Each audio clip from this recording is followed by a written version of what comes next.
Il y a des personnes dans ce monde capables du meilleur comme du pire. Ils sont partout. Les grands noms de la finance, tirés dans l'ombre par la conspiration reptilienne. Les politiciens véreux, à la recherche du pognon plus que tout le monde. Les militaires, capables de défendre leur patrie comme détruire tout un peuple. Ce sont les figures qui font la une de partout dans les journaux, les médias. Mais il y a une autre catégorie de personnes capables de faire de telles choses. On les appelle les hackers. Des cadors de l'informatique maniant la souris comme personne. En quelques clics, ils piratent les banques, divulguent à la population des informations top secrètes ou pire, sont capables de désactiver le PlayStation Network.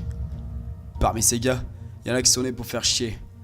Ah, j'aurais connu des connards, mais alors des comme ça, prêts à autant se casser le cul pour de la merde. Si, il y a bien un âme, enfin bon.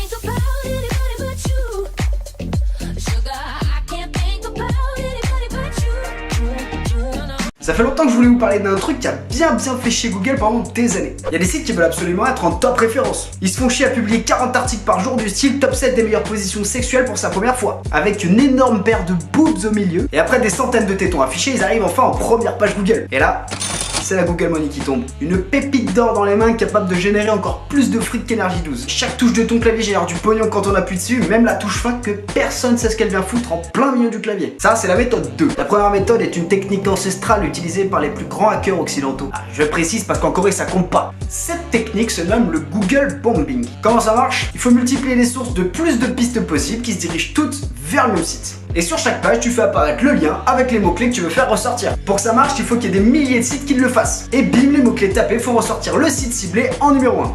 Pour que des milliers de personnes fassent ça, tu as deux options. Soit tu lèves une armée de véganes extrémistes en publiant la vidéo d'un mignon petit bibi chat qui se fait péter la gueule en vidéo, et dans ton post tu indiques que c'est le site en question qui est coupable. Soit t'es un hacker d'extrême qui a accès à des milliers de sites en même temps parce que t'as glissé une petite ligne de code dans le code source des sites internet, ce qui te donne accès à tous leurs sites internet, et ce qui te permet de cacher discrètement le lien que tu cibles dans leur site. Et là, on parle de génie de l'internet, des légendes du deep web. Me demande pas ce que c'est que le deep web, tu vas m'énerver. Et il y a un gars qui s'est attaqué au site www.sarkozy.fr. C'est pas une connerie, le site existe vraiment. Et le mec, avec une maîtrise aussi parfaite de l'informatique, il a fait ressortir une phrase en mots-clés.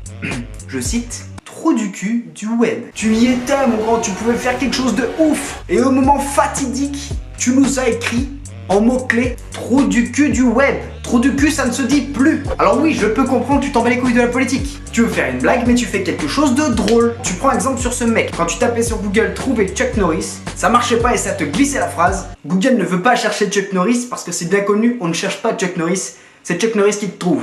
Là, je dis bravo, c'est fin, ça surprend, de l'humour. Rien que de l'imaginer, je sens l'arrêt cardiaque s'emparer de moi. Bon, ok, c'était l'exception, il y en avait qui étaient un peu plus engagés. Par exemple, il y avait George Bush qui sortait quand tu tapais échec misérable sur Google. C'était à cause de ses sales décisions sur l'Irak. Il y avait aussi la page de Jacques Chirac qui ressortait quand on tapait magouilleur, ou encore l'opérateur marocain qui remontait quand on tapait Chefara Maroc, ce qui veut dire voleur du Maroc. Désolé les copains marocains pour le mauvais accent, moi je parle comme il fait le voisin. Là au moins il y a un but. C'est pas drôle, mais c'est utile. Bien sûr, et malheureusement, Google a mis en place des filtres pour éviter ces problèmes. Dès qu'on passe un seuil d'anormalité dans le référencement, c'est analysé et ça dégage. Hop, c'est pas fini. J'espère que tu as aimé la vidéo. Si c'est le cas, tu le dis dans les commentaires. Tu mets le petit pouce bleu et tu le partages sur la Facebook. Allez, des bisous.